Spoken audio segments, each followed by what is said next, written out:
Hey guys, Fox here, and today we're going to be doing the Week 2 UFL Power Rankings for the 2025 UFL season.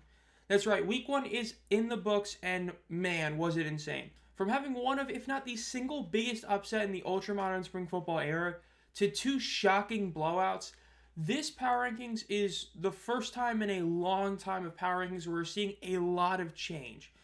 All but two teams move in the Power Rankings, with not one but two separate teams moving as much as 4 spots in the Power Rankings. Look, I usually don't overreact, but when you look at last year's Week 1 and this year's Week 1, it's pretty obvious that a couple of these teams are not what we expected them to be heading into this season, and it's just insane. So we're going to be looking at each team's Week 1 MVP, as well as obviously where they rank in the Power Rankings, starting with the unsurprising number 8, Houston Roughnecks. Yeah, you guys were higher than number 8 for 1 week, and you're back down. Man, this team looked awful. The best way to put it is for those of you who did not watch this game on Friday. Nolan Henderson played bad football at quarterback, and he was a significant upgrade over Anthony Brown Jr. Anthony Brown, of all the poor quarterback play we did see from teams this week, he was the single worst QB. Kellen Mond outplayed him. Danny Etling outplayed him. The Showboats duo outplayed him. For how bad Magoo looked, he still outplayed him. Anthony Brown did nothing. His second pass, or was his first pass, was an interception. He ended up throwing 2 on the day, a sub 50 completion percentage, a sub 20 passer rating, and it's not even like he was insane on the ground. He only had 1 rush, and yes, it was a really nice run for 20 yards, but outside of that play, he did nothing. And again, Nolan Henderson can do that as well. To put it simply, this showed why Henderson should have been the starter. Again, it's not like Henderson played well. I want to make that clear. Henderson did not play great, okay? 40% completion is not good. That is inexcusable. But it was still light years better than Anthony Brown. Overall, this team got crushed by the Battlehawks. Now, yes, the Battlehawks roster was great, but the question was their quarterback position. They made Manny Wilkins look really good. Now, I do think Manny is better than last year. Now, am I going to say he's an elite quarterback yet? Hell no. It was just 1 game. He still had a couple throws that were bad throws, inaccurate, but as a whole, he made better decisions that he wouldn't have made last year. The biggest issue for the Roughnecks in this game is that the Battlehawks, best or second best, depending on if you put Sailors above him, Hakeem Butler did nothing. He was essentially running cardio, and you still got crushed. One of the 2 best offensive weapons on the Battlehawks did nothing, and you still got pummeled. That's bad.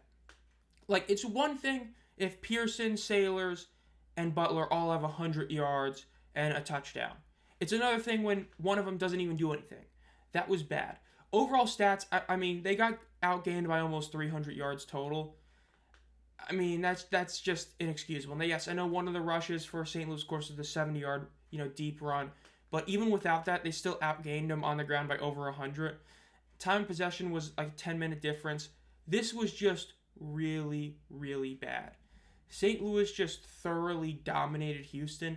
This game was never really close. At least the Arlington-San Antonio game was close for the first quarter. This game was pretty obvious which team was going to win. Again, St. Louis got in the red zone 4 separate times, able to cash in 3 of them. They had a 75 percentage on 3rd down.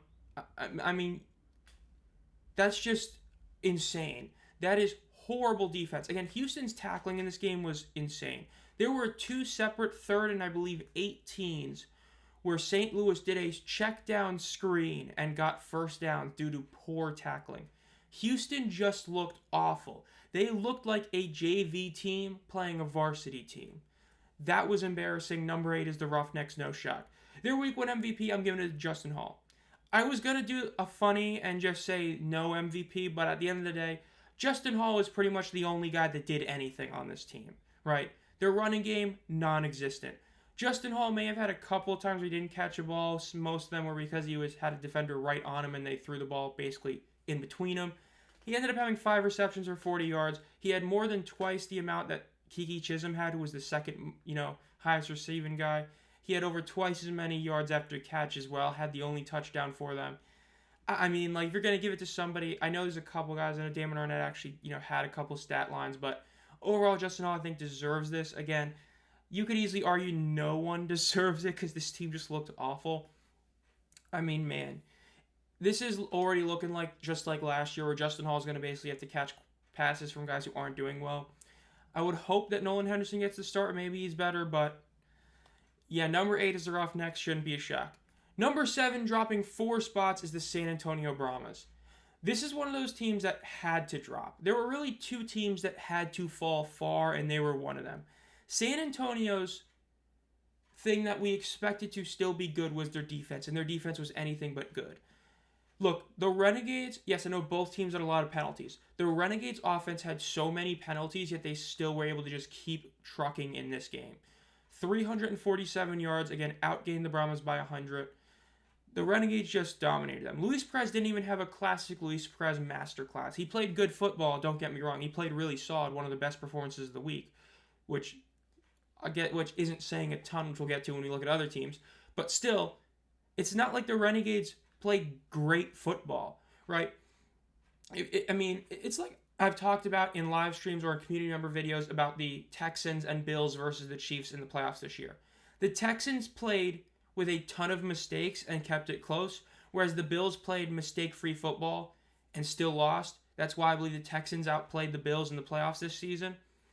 It's like this. The Renegades didn't even play good football, yet they still crushed the Brahmas. That makes the Brahmas look even worse. The Kellen Mond did not look great. He didn't look like the worst quarterback in the league this week. Again, Anthony Brown exists, but he did not look good. Their running game, we expected it to be good. They had a 1-2 punch we expected to be really good. And in the end, Jashawn Corbin ended up being the leading rusher on the team. Now, yes, Anthony McFarland only had 3 rushes, and one of them was his classic deep 30-yard rush. But overall, John Lovett didn't really do anything on the ground minus the touchdown, and it just wasn't good. Arlington ended up having 7 total sacks, which is just insane. Again, that's more insane. That's not even the highest amount this week. But San Antonio's offensive line didn't look good. San Antonio's defense didn't really look good. John Trey Kirkland looked solid, like usual, but overall, the Brahmas just didn't look good in this game. And it's just insane. 2 of 11 on third down. My God. And again, another team with awful third down defense, 8 and 12. Luis Perez scrambled for a first down on a 3rd and 12. If that doesn't say you messed up as a defense, I don't know what does. Now, the San Antonio Brahmas Week 1 MVP, I'm going to give it to Jordan Williams. Jordan Williams ended up having tied 3rd for the most tackles in Week 1, and he had 8 solo tackles, which actually did straight up lead the league this week. I know you could have argued that like John Trey Kirkland could have gotten it, but overall I think Jordan Williams was pretty much like one of the only guys in defense that you could even say did anything. He also had a TFL, so he was, he was playing well. Rest of the defense, kind of hard to say, but I'm going to give it to Jordan Williams. Again, he had a really solid performance. When you're able to be a solo tackling guy, of course it's a big deal. You don't have to have somebody else, finish off your tackles. It shows you're able to make tackles, which, again, we saw this week a lot of teams couldn't make tackles. But number 7, the Brahmas, MVP for Week 1, giving it to Jordan Williams. Now, number 6, just barely, is the Memphis Showboats. Now, you may be shocked when I say this, but I mean just barely, as in I almost put them at 5. This is the only team that in a loss actually looked even better than we expected them to. The Showboats were essentially what I fully expected them to be. Their defense looked significantly better than last year. Yes, they allowed almost 300 yards of offense. Yes, I know the Panthers, controversially kept on switching between Etling and Perkins ended up having an insane stat line. But if you watched that game, even when Perkins was dicing up the team, it was clear this defense was significantly better than last year. The issue was the offense. This was where the loss of Ken Wisenhunt was felt. I said that the defense wouldn't feel it because Wisenhunt wasn't something that had to do with it, and that ended up being true, but the offense definitely was. Now, number 1, the final score is this evening. The final score was 20-12. Okay? Essentially, the last play of the game was a pick 6. So the final score really was 20-12. This was a 1-score game. But what ended up happening is early on in the game, E.J. Perry was looking really bad. Troy Williams came in, had an incredible drive, got him on the board. Then they went back to E.J. Perry controversially, but then in the end of the game, E.J. Perry had this incredible drive to give him an opportunity to win the game, of course, doing the 4th and 12 and all that. And then just out of the blue, they decided right then and there it's time to go back to Troy Williams. And then the pick 6 got thrown, game over. Overall, stat-wise, Troy Williams ended up doing better in terms of overall just accuracy, 8 of 11, which, again, you could easily see was the more accurate quarterback on the day. But overall, E.J. Perry, of course, did get that. He had the best drive of the day for the Showboats. Running wise, they didn't look insanely good on the ground, right? Jalen Jackson, 2.2 average isn't great. Deneric Prince having 3.8 is better, but still not, over 4. It's not what you really want to see. But he did the 116-yard rush, so if you eliminate that one, 9 attempts for 22 yards is not great. But that's what we saw last year. The difference is this time the offense is able to do more. The offensive line looks improved. Again, they were going against one of the best defenses in the league, especially best pass rushers, and they were able to actually still look pretty competitive.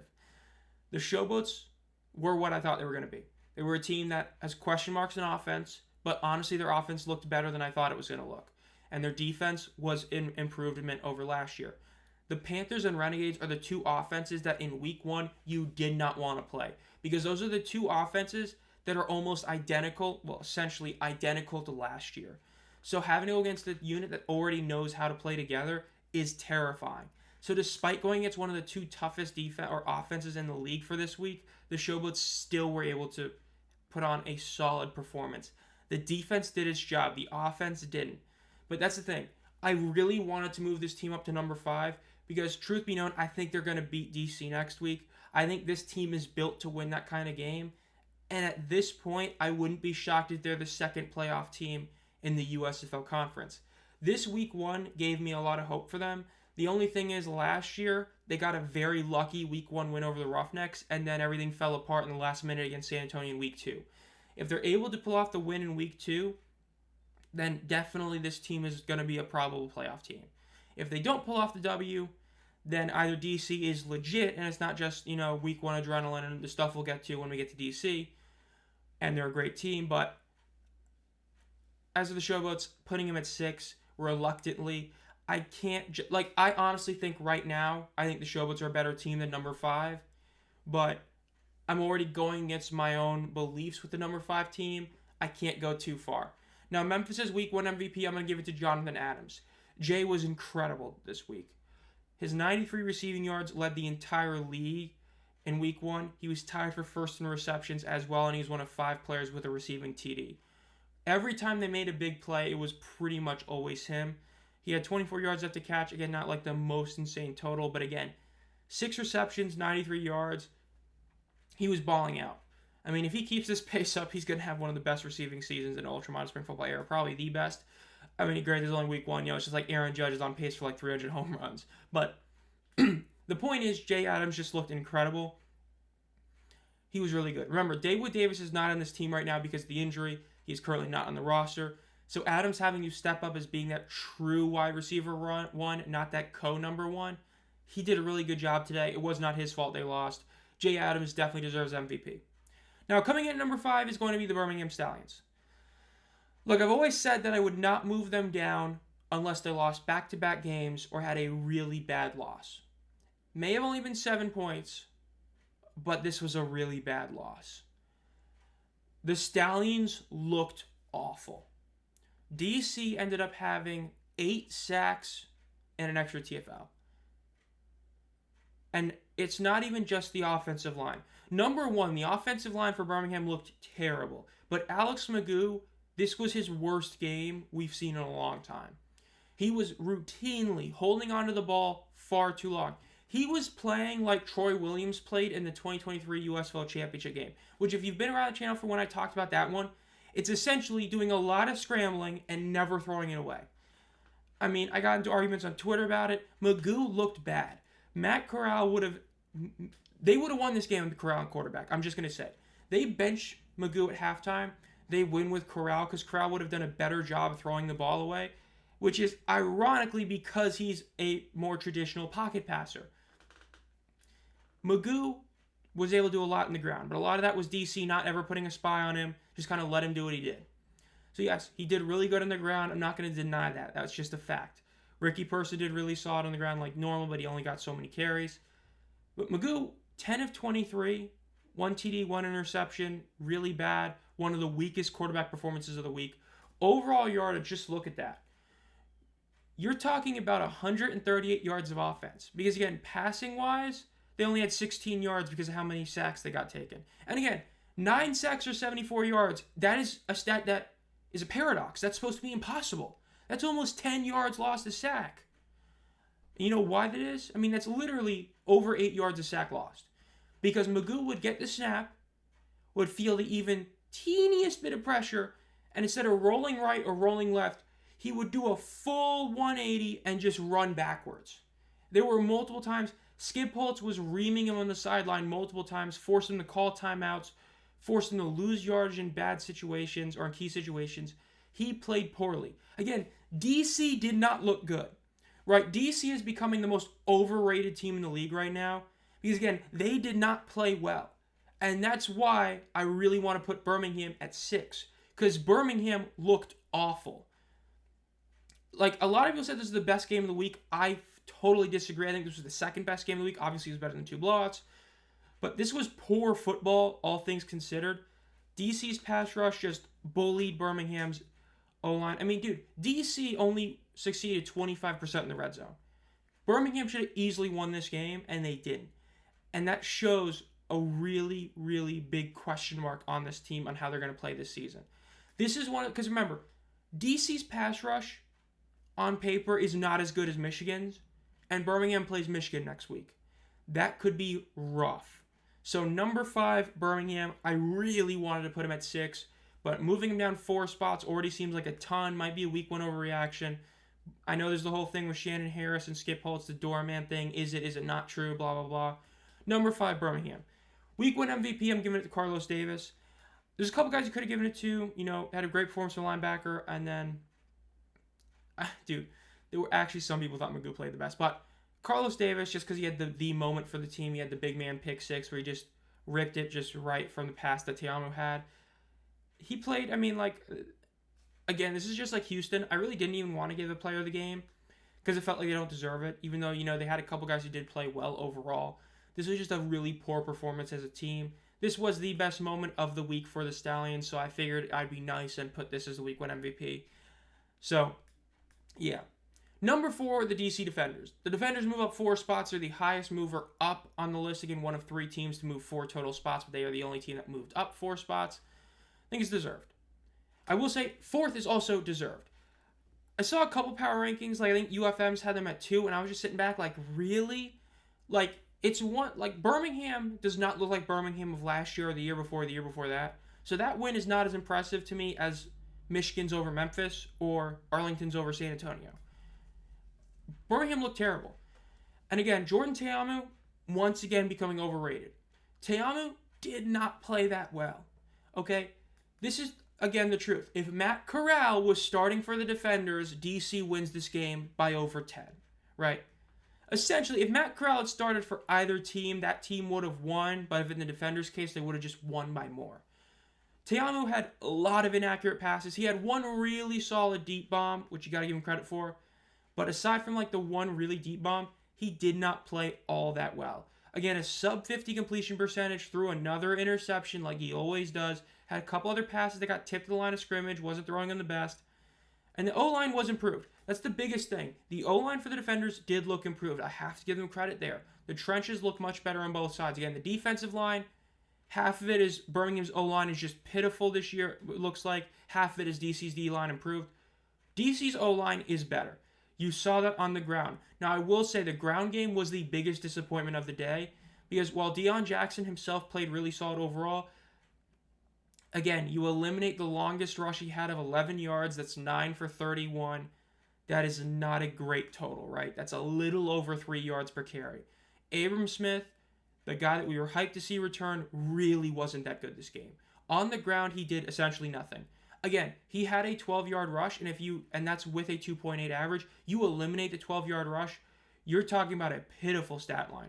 You're talking about 12 rushing attempts for 25 yards. Just yikes. So their ground game, just like last year, is a massive red flag. And hell, so is their passing game. This team won because Birmingham's offense was just utter garbage.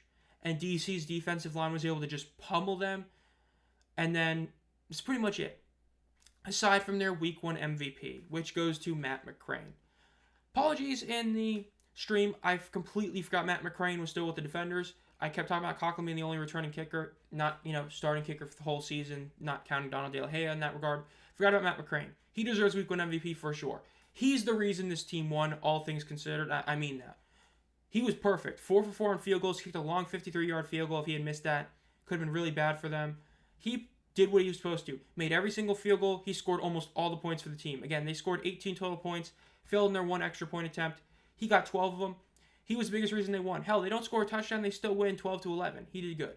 Now, I will say another thing about DC and why I'm putting him 4 and not higher. Part of me feels like this was all because of the Shannon Harris beef thing with Skip Holtz about the doorman. Again, whether or not it's true doesn't really matter. This could even be like a Shaquille O'Neal story where, Shaquille O'Neal made up stories just to play better against people. The point is, it felt like this team wanted to prove a point to make this an upset. So part of me feels like this could just be a Week 1 hype sort of thing. But we'll see again in Week 2 against the Showboats. I think that's the best matchup in Week 2. All things considered, I think it's going to be a really good game. And this is coming from a guy who's really hoping Michigan kicks Birmingham's ass. I think this is the most intriguing matchup is DC versus Memphis. Again, the power rankings also show that. These are the two teams that are like 2 spots away from each other. I think it's going to be a really good matchup. I just think that DC is becoming a bit overrated. Like, you can't move Birmingham down 4 spots and then move DC up to the number 2 spot unless you're admitting that Birmingham is only the best winless team. Because like if Birmingham were to have lost a close game to like Arlington or Michigan, you would only move them down to like the 3 spot and they'd still be a top 4 team despite losing. But everybody's agreeing that they're not a top 4 team, and it's pretty clear they're only number 5 because of the past 3 years, not because of what they are now. Because again, right now I think Memphis is a better team, but I just can't overreact too hard, you know what I mean? But number 4 DC, they definitely deserve to move up to number 4. I think higher than that is just way too bold because their roster still on paper is just not as good as the 3 teams above them, and I have to see another week. These other teams have proven at some point last year what they are. DC didn't, and so they have to do that this year. Again, benefit of the doubt, power rankings, blah, blah, blah, blah, blah. It's like NFL power rankings when you see the Chiefs really high, even when they're losing a couple games, say with the Bills. It's because you know who they are. That's why you put them where you do. Number 3, the St. Louis Battlehawks. I hate that I'm about to say this, but I think the Battlehawks are kind of underrated right now. For some reason, let me rephrase that. Those who put them at 1, massive overrate. This team is not the best in the league. They have no argument to that. There is not a single argument this team should be number 1. But there's a lot of people who are acting like the Defenders are better than the Battlehawks. No. Yes, it was against Houston. But look at it this way.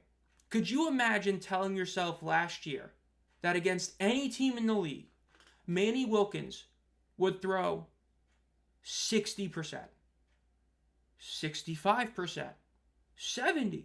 How about 77%? You could not fathom that as a possibility, that against any team in the league, Manny Wilkins could do that level of accuracy. Again, it was against the Roughnecks, I know.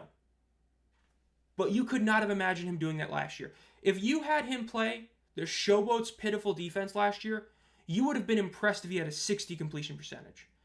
He looked so much better than he did last year. And rushing, he was still great. He had 2 rushing touchdowns, 8 carries for 43 yards, and the ground game was just insane. Yes, Howard had that, insane long, deep rush. Overall, Jacob Saylor's just dominated. Ja'Cour Pearson looks like he's fully back healthy, which he wasn't last year. St. Louis had over 10 more minutes of time possession over Houston. They dominated the yardage, dominated on 3rd downs. They failed the 4th down twice and still pwned them the way they did. I mean, St. Louis is really weird. Most people either super overrate them or are underrating them right now. Again, they're not the best team in the league, and I don't think they have an argument to be the 2nd best team in the league. But people putting them at 4, I don't know about that. St. Louis is better than DC, I feel. When you look at it, their roster is better. When you look at the performance in Week 1, it was better. Again, Birmingham looked terrible. Like, a lot of people seem to forget that, when teams overhaul their roster, we can see massive changes year to year, right? The Michigan Panthers went from being one of the 2 worst teams in the league to being a playoff team. So did the Maulers, 2022 to 2023. Very rarely do you see a team like the Breakers overhaul their roster, then improve like they did in 22 to 2023. It's just, the Battlehawks, I think, are the 3rd best team in the league right now. Again, people putting them at 1, crazy, biased. They're not the best team in the league. People putting them at 4 are really overvaluing DC's win over an unimpressive Birmingham team while DC didn't even play good football themselves. Matt McCrane played well. Defense did play well. It's just that, you know what I mean when I'm talking about DC and Birmingham. St. Louis, third best team in the league, definitely deserve to move up a couple of spots. Third best team in the league, St. Louis. Now, their MVP in week 1 is Jacob Sailors. I don't even think this is an argument. Again, Ja'Cour Pearson played incredible. Jarvion Howard had a great run, but overall, Jacob Sailors was the best player in this week. I would say it's a really good argument. He was just the best player overall this week. Again, I know against Houston, blah, blah, blah. He had 47 yards receiving on 4 catches.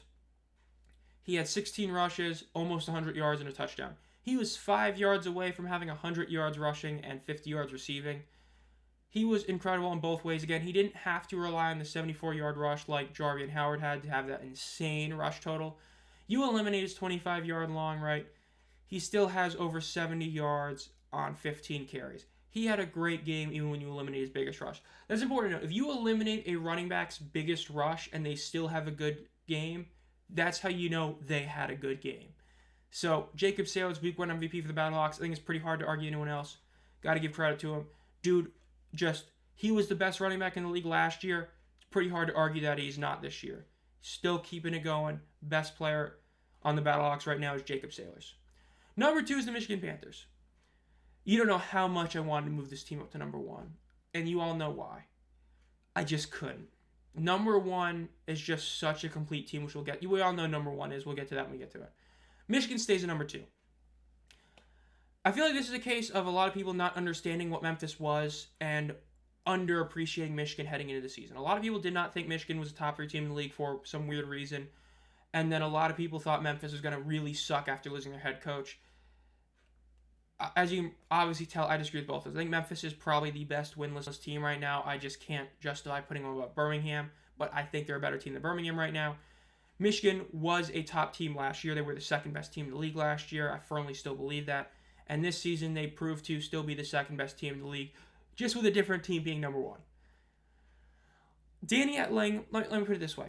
If the true reason for the quarterback swappage is to make sure Bryce Perkins is essentially less tired, less exhausted, then I kind of get it. Danny Etling is a downgrade over Bryce Perkins. I still stand by it. Danny Etling with this team, they're still going to win games. But Bryce Perkins, he's an MVP candidate for a reason.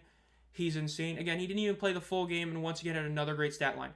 Like, we talked about last season where his stats were like, you can't imagine he keeps doing it. On the ground, he technically didn't. He only had 14 yards and 6 carries. He did not do great on the ground. Yes, he had the incredible rushing touchdown where he broke multiple tackles. But passing-wise, again, another 80% game. Another 100-plus passer rating game. He had a 120 passer rating. He had 3 incompletions through no interceptions. Had a passing touchdown. Just played great. Again, Memphis' defense played really solid, but he still was good. The running back duo. You lost Wes Hills, but you let Nate McCreary do some things. Yes, McCreary on the ground statistically, not great. And hell, even Colburn didn't really do all that great. Again, that's because Memphis, especially in runs, because I was live streaming this game. There were multiple rushes were just right at the line of scrimmage. Just Memphis pounded them and was able to stop multiple rushes down the middle. And then would immediately give up a play to Perkins in a pass, but that's neither here nor there. Perkins played incredible. Michigan, again, didn't even play insane. They did go 2 for 2 on 4th downs. They were sub 50% on 3rd down, but still overall played well. This team is the second best team in the league right now. I do think they're going to beat Birmingham. I think that they're a better team than Birmingham right now. And it's a matter of if Perkins stays healthy and if the reason they're doing the Danny Etling Perkins thing is to have 2 different quarterbacks, or it's legitimately to kind of make Perkins not lose energy, I guess. You know what I mean? Like, keep him fresh, keep him in there. Because if that's the reason, I could get it. Of course, he, still doing Bryce Perkins things, trying to jump, trying to do a lot of scrambles, things that could get him hurt. Maybe he's trying to save him a little bit, but number 2 is the Panthers. I find it pretty hard to argue there anywhere else. I think UFM's power ranking putting him at 4 is just disrespectful.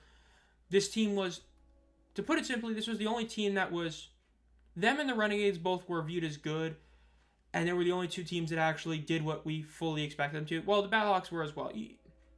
Michigan was a top team, and they did their job. right? San Antonio was viewed as a top team. They didn't. Birmingham was viewed as a top team. They didn't. Those are the three teams that were viewed as the elite teams of the league heading into the season. The Panthers are the only one that lived up to the hype, which should put them at number one, but it doesn't because we all know number one is, which we'll get to after the week one MVP for the Panthers, which, as you can probably guess, is Bryce Perkins. I mean, duh. Had the best passer rating of the week. Again, like this is what I mean with passer rating wasn't good overall. Like Manny Wilkins was second with 102, then Perez was third with 77. Perkins went 120. That was the best in the entire league. Again, insanely good completion percentage, really good passing numbers, didn't throw an interception, never even got sacked, which you love to see that. Again, the O-line play for the team was really solid because the only sack that Memphis had was on Etling, if I remember correctly. So it was just, I mean, this is pretty obvious. Overall, again, Perkins didn't even have to do anything on the ground. Yes, he had the great rushing touchdown, but he really didn't have to do anything like yardage-wise on the ground compared to pretty much, a lot of other quarterbacks. I mean, hell, even Luis Perez had to do more on the ground than Perkins did, for crying out loud. The fact that Perkins did this, though, what's really impressive is against a much improved Memphis defense, he was able to be a more traditional pocket passer kind of guy where he wasn't just running like he was last year. That adds an extra dynamic to his game, and that shows that he can be a really good quarterback at this level. So week one MVP, Bryce Perkins, shouldn't be a shock. Number one is the Renegades. I want to put Michigan up here, but there's no way. Arlington just looked so good. Again, Arlington played mistake-ridden football, and they still dominated a team that we fully expected to be good. Remember, even without looking at the, huge stain on the team being the Kellen Mond of, is he going to be good, is he not? We expected the Brahms defense to be good again. They didn't look it. Yes, no Wade Phillips in the booth, blah, blah, blah. The point is, Arlington just destroyed them. Had a ton of penalties, still were able to put up over 100 more yards. Efficient in the red zone, 3 of 4. Were able to get a lot of TFLs and sacks, had like 7 total. They did their job. Again, Kalen Ballage had the super long 77-yard rush. Even without that, he had a solid game overall on the ground. Not like insane, but really solid. Day Hunter, not as much. Day Hunter, he had the 19-yard rush, but aside from that, basically did nothing on the ground. De'Veon Smith, hilarious stat line. Again, as for passing, Luis Perez, very efficient. Completion percentage-wise, didn't, throw a touchdown. Really weird looking at how this team was able to put up the points they did, you know what I mean? Very interesting. Like, this team, it doesn't seem like they dominated the way they did, which is weird to say, but you know what I mean? It's kind of true. Like, it didn't feel like this team really put up 33 points with how that, their stats are distributed until you get to, a certain running back that had 3 carries. They did their job. They went to San Antonio, or they were at home in Arlington, but they went against San Antonio, and they just crushed them. I mean, they put their foot right on their throat. This was a thorough clinic. This was the most impressive win in week one because this was a team we expected to be really good. They got crushed. That's why Arlington's number one. They look like the most complete team in the league. Their defense looks significantly better than last year. Again, eye test. Memphis's has the most improvement because, again, their defense was pitiful last year. But the second most improved defense week one was Arlington. Incredible improvement. Their offense looks to be like it was last year. And again, they weren't even clicking on all cylinders and still dominated. Week one MVP, for the sake of it being funny, I put De'Veon Smith. This is like the opposite of the Roughnecks and Stallions. You could put like a bunch of guys here. I went with De'Veon Smith because I think it's hilarious stat line. 3 carries, 3 yards, 3 touchdowns. Like, people were talking about it, how this is the best way to use this team. Essentially, you put other guys as your workhorse backs and have De'Veon Smith as this like third down, short yardage guy. Again, 3 rushes for 3 touchdowns. He was able to get the job done when they needed him to in the red zone. Incredible. So I just, for the sake of it, put him as week one MVP. But overall, that has been ZomFox. Make sure you subscribe with the bell turned on to be notified as soon as I upload any videos. Again, doesn't look like we're going to have Fox Super 6 picks, so we're going to have power rankings every week, a week review, another weekly video, and game picks. I still don't know for sure when I'm going to do the week reviews. Probably Wednesdays because, of course, usually TV ratings come out on Tuesday. If that is still the case, which I believe it always is, I'm going to probably post them on Wednesday and then post the weekly video on Tuesdays or Thursdays. And then, of course, Friday game picks. Friday nights we stream one game and then we stream another game every weekend. Again, think about becoming a community member for 99 cents a month. There's a link in the description.